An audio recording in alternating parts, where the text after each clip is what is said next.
one other thing that was a concern of mine, and that was the use, there was some verbiage in here that said, and the like, so to speak, at the very end.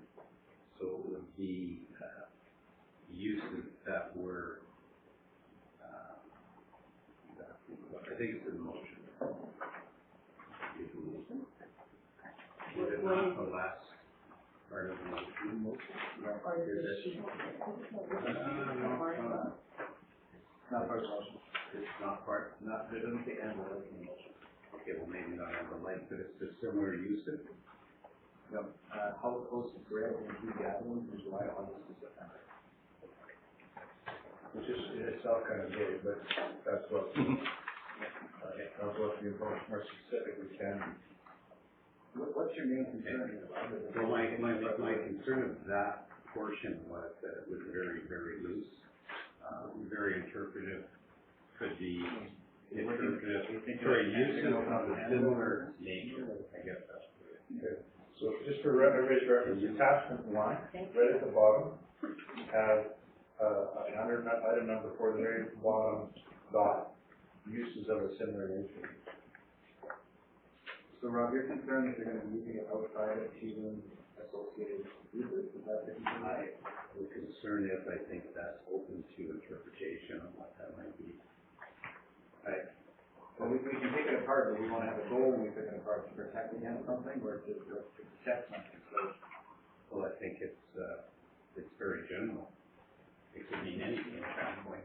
Your worship, so this is your advisors suggesting making it broader. It makes no sense because it still be contained within a building of roughly 500 square feet. If somebody complains about them having a coffee workshop rather than a tea workshop, I don't think we want to be splitting hairs.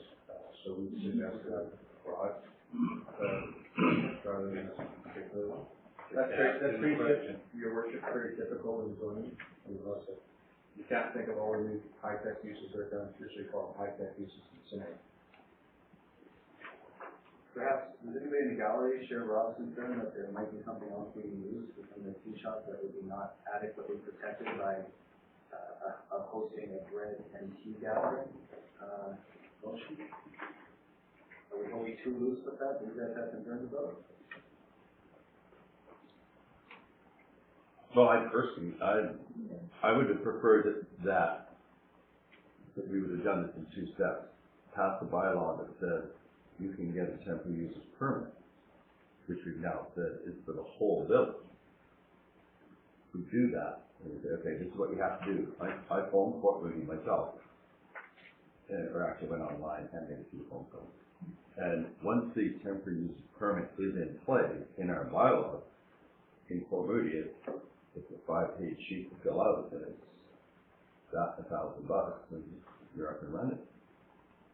It seems to me that we've tied this tea house proposal with the concern of 10 acres, with the concern that it's, the whole thing is commercial. You insinuate the forward-looking statement that we might be looking at a 4-story building. I'm concerned that they've tied it all together. I would have thought that it would have been done in 2 separate stages. That way they could just come in and said, we'd like a temporary user's permit. We built this tea house by mistake. We apologize. 500 square feet. Here's the paperwork that we'd like to put in to run it until we get the full proper paperwork. Any other thoughts? Wonder for clarification, or at least for the benefit of the audience, or at least for the benefit of one of the persons in the audience. Tell us what the motion is before you ask if you move. So and then I do have some comments. But is the motion to accept the recommendations 1, 2, and 3? So the motion is just number 1, that we send out the latest search for the available forensic gathering in July on December 2019, while the official community plan is being managed to frequently review the public hearing survey and the council authorized staff to develop an event early. That's the motion. Okay, so 2 and 3 on this sheet aren't. So points 2 and points 2 and 3 of this kind of. So we're on just number one. Just on number 1. Yes. Okay, thank you. So, Bruce? Yeah, question to Rob's comment, I've always had the same nagging concern, but it's not in this bylaw. I've read through this, I'm quite comfortable with the bylaw. So what we're proposing to authorize here is quite limited, it's carefully restricted and contained. The only thing that makes me nervous again is the reference at the very end of its attachment 5, I guess, the long-term site improvement. And that's not new, we did mention that before, but there's other plans. This doesn't guarantee them there are other plans that are going to come to fruition. So there is a reference there to a 4-story building with a conference hall, offices, and breakout rooms, replacing about 5 cabins on the hill beside the office building or under the main grass area. And the permanent rezoning to allow for the operation of the HQ. So there's a suggestion that there may be longer term plans that involve that space. But there's nothing involved with a granting, which I support, that guarantees them that. And it's always been clear there's no guarantee they're going to get that. Your worship, what we're doing is creating boilerplate. There's not any water in that boiler yet. Right? You have to first create the framework to allow this Japanese permitification. As the report says, most municipalities encountered this a long time ago and provided for it. Yeah. Probably with more urgency and with use that needed to be established and couldn't be. We've got one that's already existing, now we're trying to catch up and create the framework for which it would work. At the same time, we don't want to be ill-informed about what their eventual costs are. So what we've asked them to do is start articulating that as well. But this only takes a step up forward. It doesn't even complete the top in terms of what the members of the audience are saying. What we're doing here is setting the stage for a top to be considered. We'll still have to do that. This is more or less what will have to be done, but all we're doing now is advancing the things that will allow it to happen. There'll be another process that will have to be conducted, unfortunately, for those people that don't like coming to me. There'll be another process that has to be done to allow us to serve. And that can't happen until we get some other approvals from other agencies, naturally, and Jim? Sorry, What are the firm time periods for this whole process? It's extended. I mean, do I hear there's something like 3 years and another 3 years? Oh, for the top, it's a 3 and 3. And is that necessary? Well, that's what we passed. We had a long discussion on the 3 and 3, 3 and 1. It ended up being, we ended up being that 3 and 3 was what was approved, but that's tough. But we can, if consistent with what they've written, they'd like to have more formalized plans and opportunities for something more proper than a top that we confirm for long term. So they don't have to wait for 3 and 3 in order to build it. Do we have a form of cancellation period or anything like that in it if we need it? Well, if they violate it, we should just cancel right away, and then we'll see it at the 3 years review. And your worship, you can revoke a permit, not easy, but you can do that. But at the end of 3 years, council can choose not to issue a new one or renewal. It's not an automatic renewal. No, it can't be automatically renewed. So it's 3, and then an option for a second 3. I believe it wasn't even, it was up to 3 on the second 3. We had discussions around the possibility that the 3 and 3 could be less. It's just a maximum of 3 options. And do we have a period where they have to define whether they want to go ahead with the options or not? In order to renew? Correct me if I'm wrong, but if we award the top stands with the criteria that is established within the top. Anything they want to do outside of that will be a violation of the top, and we would have to go into control procedures. And then if they want to do something more permanently, that's an entirely new process that has to be confirmed in advance as well. To Richard's point, this is just advancing, allowing staff to develop the event permitting procedure. We're not even approving a top right here. Okay, now this is about putting the criteria in to make sure we can tighten whatever the terminology required to make everybody comfortable. Okay, maybe I'm thinking of under normal lease conditions, most people have to say, well, within the last 6 months before the lease terminates, you must say whether you're going to go ahead or not. And if you don't do that, it's dead. Yeah, I'm sure you, I to me, that's a clause that may or may not be entered. It may not be part of the standard municipal rollover. Do you know if there's a requirement for a 6-month notice to apply for the extension? I mean, you could probably put that in the top if you want, because that permit can be created yet. But normally what people would do is apply to renew before they're up to last. I appreciate that, but as you know, I'm not sure you're familiar with normal leases. There's usually a period where they have to declare, because you're either gonna be looking for a new tenant, or you're gonna be kicking the old one out. Well, this is like a building permit, your worship, in a sense. You can use it or not as you see fit. So they could be issued a cut, and they wouldn't have to operationalize it. They set it aside. They wouldn't have to withdraw. We could terminate if they weren't using it. If there's no, I've never seen a situation like that. So it's not like a lease in that sense. There's a real contractual relationship. It's really the municipality allowing something to happen that enables the permit holder to proceed if they see fit. Yeah, but at the same time, I think it would be fair, if you're thinking cancellation, you should be giving them notice as well. Oh, sure. Well, there's implied notice by a 3-year ceiling on the, so it's recognized as implied just by virtue of having a timeline. Yeah. Okay. But your point will take, and these considerations have to go into the stuff anyway, so your point will take, but I think your fund will be safer than you might assume by virtue of the fact that they exist and there's not a tenant that doesn't have to kick out, and that there's a finite timeline in advance of the consideration by council for the extension. So we do have more control than maybe in a generic lease. Correct. Okay, sorry, Bob was next. Taylor? Just to the point of the length of the road that that Metro Park is actually, there is a requirement that they want to be maintained. What is the length of that, the actual park road? Because then a lot of it is private. About half a kilometer. What happened, and then what about the rest of the road together? It's half. Another sort of. Yeah, pretty well half, yeah. So I noticed there was no requirement whatsoever to maintain the other half of the road together, which would be required guys in ambulance or anybody they had to go. The Metro side, there was a requirement, I believe, on maintaining that, but not on the rest of the road to actually get out there. So is there any consideration given to that point? You know? Well, the road, there's an agreement between Jericho and DLC for the road, right, so, nothing's changed as far as that. Well, no, I'm just asking the question. Somebody asked me that question, so I'm asking that question. Eric? Yeah, just the discussion now, wasn't that, I did read the report through it, it's very thorough, but the part you're talking about, isn't that referring to the road that we come in on now, that's referred to as a path in the report? My take on that was that to get the temporary use permit for the tea room only, which I think is what this is for, that was my interpretation, which might be wrong. Please tell me, because I probably had some comments.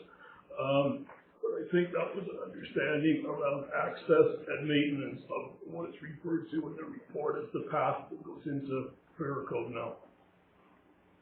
I'm prepared to be corrected on that, but that's, I left my report in the car, but that's what My understanding is certainly that this only temporary permit is directly in relation to the secret. yeah. To that point, and that doesn't extend to a geographic area, it's just the operation of the secret. Is that consistent with this house?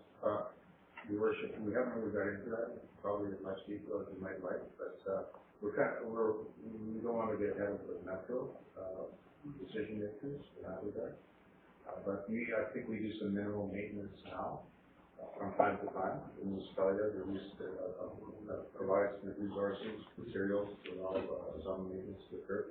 So I think we're engaged in this some way or another, and I think we're trying to, without making any commitments to anybody, because we'd love to get a great deal for the municipality, we think that the municipality is involved in this already, and we'd like to carry on, see how we can make it safer and better and legal. Very nice, sorry. I guess what happens now is to work on the road that comes in from the parking lot, the park through into the Fair Cove area. Residents work on it, ELC works on it. We've had material from Milcara contributed to it, but that's generally the maintenance that's taking place now. The LC more recently has been fairly involved in maintaining that. But when I read the comment, it made sense to me that I think is if to have operation of the tea house and people coming in there that may not be residents of Farrago, there needs to be an access arrangement that works with Metro Vancouver to get people through the park when it's busy, when the gates are closed, shuttles are organized at times, like that needs to work. And the road needs to be in good enough condition so that anybody coming in is gonna have a reasonable trip into the area. So when I read that, that's how I interpreted it. I thought, okay, that makes sense, because those are two pretty important practical issues that would need to be addressed for the operation in the tea house to be successful on an ongoing basis. So that was my take on how I read that.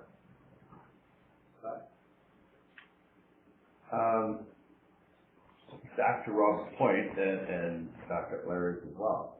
So the initial question was, if you're working with parks, obviously you have to work with parks to get a road agreement with parks. I would assume for liability-wise, because now we're opening up a commercial enterprise.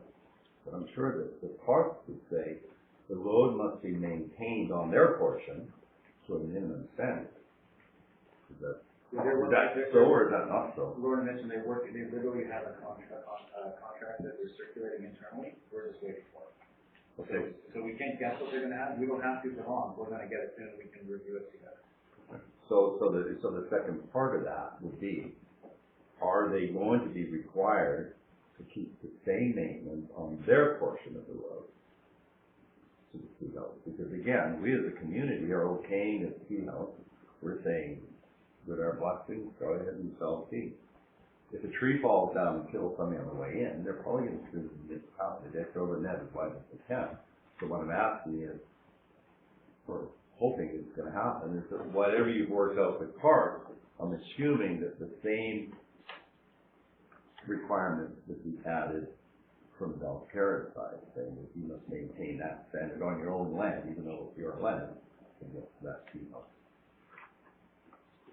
It's probably just a little early to be able to guess what they're doing before we try mimicking the. I'm not asking whether it's early or late, I just want to make sure that they're gonna do it, but they don't just say, yeah, okay, fine, we will keep it this and If that. our lawyers don't identify the areas of liability and advise us accordingly, we're gonna get involved. So you're absolutely right. Okay. We need to protect, it's a given, we're gonna be looking at protecting the village. Okay. Sorry, I think it's Ron's. Just, I'm a bit confused with it. Is this tea house allowed under our Belterra OCP right now? There is no commercial operation allowed under the current OCP, so this is the catalyst, a little bit of chicken and the egg, as, forcing the OCP to have a minor amendment and having the TUP allow them to have the festival happening now as we speak in advance of the event. Shouldn't we logically change the OCP requirements to allow? If we had a time stone like the Avengers, we would probably do that. I don't think we don't have another way to go back and fix something to Richard's point earlier. I guess it's more common than we might have assumed, but we have to go back and deal with something that's already happening. Next question, shouldn't we allow or first get legal access to Farrago first before you do that? They don't have legal access. We can't grant that. That's doing parks, Metro, so that's not an option for us. It's not ours to grant. That's why we're looking at the north-south connector, so that we have the ability to have control of the access point. And yeah, I understand that, but wouldn't it make sense to do that first? It's not an option. We've had conversations with parks numerous times before, and they're annexing the land or looking at that as an easement through Port Moody, Metro, and parks versus the north-south connector. It's nowhere close to as convenient or likely to happen as a north-south connector. Okay. Jim? Looking through this document, I see a lot of references to church this, church that, and so on and so forth. I hope that down the road, they're not going to be coming to us for a total exemption on the taxes based on all the words within that document. Actually, I asked Lauren this only last week, I think, and they are not a registered church, they are a nonprofit, so. I appreciate that, but I'm just, when I see all that much reference, I can see it coming one of these days. You, my friend, have another infinity stone at your ability. We can deal with someone that comes up, I but. appreciate that, but I mean, we should be prepared for it and so on. And if we're writing the document at our expense, or Richard is writing on our behalf, Yeah. I gather, then we should make sure that we watch for that, that's all. Point taken. Just remember that this temporary use permit is focused only on the. I appreciate that, but just reading between the lines, looking way ahead, that's the way that's written. None of your points are being waved away. My point is only that there's so much more to come before we have a concrete ability to make a change to wording or impose something. We're waiting for the parks contract to come through, further work from, I assume you'll see it in clarity around any conversations we're gonna have with parks and that. And then we can start really having our lawyers draft. Yeah, just a comment, Jim, I've had that concern as well, but if memory serves, I'm quite confident, they didn't pay any taxes initially when they acquired the property. The taxes were either later, and they didn't play that card then, so I'd be surprised if they now raised it, but that's not the same. You know, somebody else on the board of directors said, look, it's time to go after it. Yeah.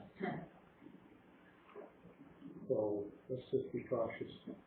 Agreed. We're not gonna, you'll know every step of the way unless it's something. When I see a document that's written that way, I say, oh my, somebody's heading for this eventually. It's not unexpected in a negotiation to set all sorts of theoretical and gray area broad statements that in the process will be refined. The way we've written it, it'll be a psychology thing. It will be on our part. It will be a legal document as opposed to a theoretical analysis of law theory. Okay. All right. Are we good on the motion, which is just on number one that I've already read out? We're good for that to vote on this? Okay. All in favor? None opposed. Motion carries. Thank you, Richard. Motion number two. Does it read this one up? Does that help? Do you guys have copies of the? No, I didn't know what you were referring to, that's all. No, don't worry about it. I was offering just in case you didn't have it. Go for motion number two. May I move the item, Bruce? Seconded? Thank you. All right. I need to read this out. Yes, you do. No, come on. You're ahead of schedule, come on. We are going to bank that time for some other really long conversation. Discussion. I'll start with council. Is there any conversation, discussion on this? None? Anything from the gallery?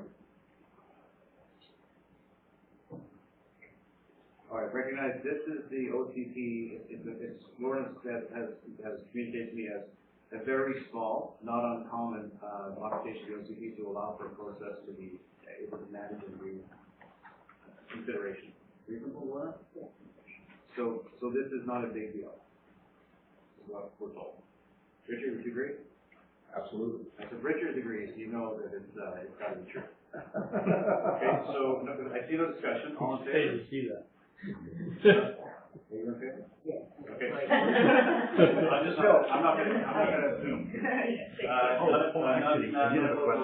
I had a question. Too late? You know what? It's happened. Go. Are you I'll okay? get you next time. Yeah, no, I'm gonna get you double me. We're gonna be using that bank time soon. All right. Don't worry about it. Motion number three. I'm not gonna read this one out again. Can I get someone to move it? Thank you, second. Thank you very much. Any discussion for council?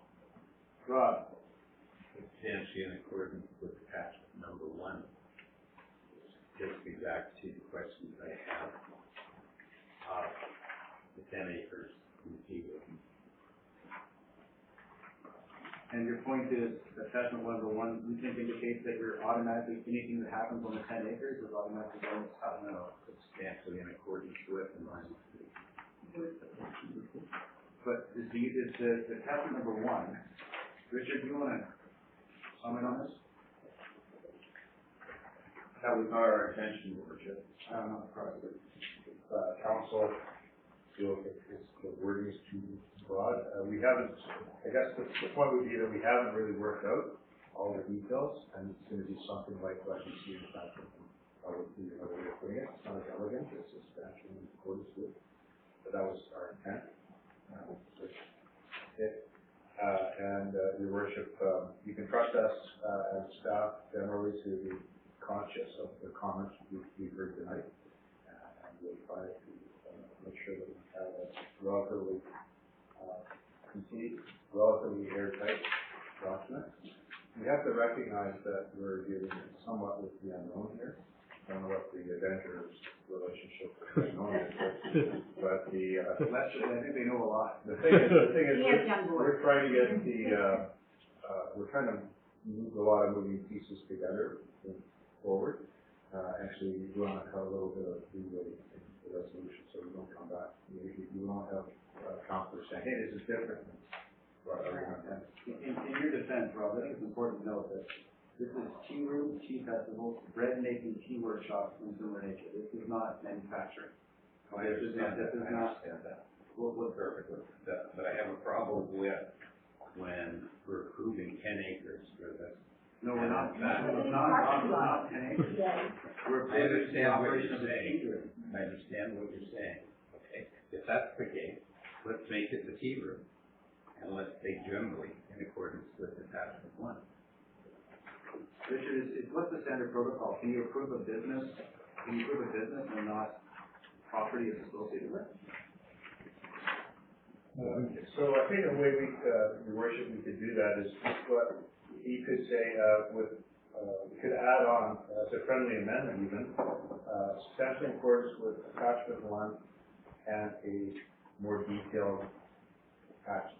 Right? Because I think you're objecting to the fourth part of attachment 1, which is their map. We can easily produce a better, more detailed map. And that would be an easy way of giving us guidance without creating an argument. Maybe we can just get a little bit more feedback as well. It's surprising your level of concern you have about this. I'll be honest with you, Rob, Jimmy had a good point. Well, I wanted to go back to paragraph 2 for a second, if I may, at the end. You can't go back to number 2. Okay. What do you let me do it? Yeah. Sorry. Well, I wanted to talk about the sections 475. Unfortunately, you can't go back to number 2. We can chat offline. I'll do the question for you. Okay. I thought Mr. Begg's first question on the first motion was quite perceptive, because the way I read number 3, it's wholly for the benefit of the evangelical church and provides no benefit for the municipality. That's my interpretation. So I would urge council to simply, given that it's already a motion, to vote against the motion, because I don't think it adds anything for our benefit, for the village's benefit. And what would you see as to the village's benefit? Well, what you're doing is you're proposing, it's a formal notice that a resolution is proposed, right? So, why bother? All that's doing is allowing this church to then use that for whatever purposes that they feel they might need to use. But I'm saying it doesn't benefit the village, so why should we, why should council even bother considering it? So recognize that it's not in use. It's tea room, tea festivals, bread making, tea workshops, and this is similar nature. That's it. I don't care what it is. All I'm saying is to suggest that you issue a formal notice of a resolution that's being proposed. Why not just wait until there's an actual resolution that you can propose at a council meeting for discussion or bring to the public hearing? This is, So, Your Worship, we're trying to do a number of things all at once, make it as simple as possible. So what we're doing is we're asking council, subject to a lot of other things happening, agreements falling into place or being at least proposed, we don't have to come back. This is a one-stop shop sort of thing.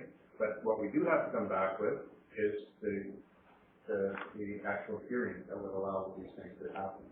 And Your worship, I'm just looking at the number 3 again, if I can add to that, substantially in accordance with the attachment 1. We can easily change the map just based on that resolution, because it's substantially in accordance with the attachment 1. So if the map is too permissive, we could change that, and we can do that. I think, looking at it again, I'm pretty sure that's the map that we prepared, and we can easily change that. More specific. I think Your worship, in addition to the response to the concern raised, these processes are required. If you were, the way I understood the concern is if there's nothing in it for the municipality, why should we proceed? And I think the council deliberated on that some time ago and said, well, we don't want to shut down the tea room. We think it's a community amenity. So if it's not going to shut it down, we should find a way of making it permissible and permitted. And this is the way that we have come up with that will allow that to occur.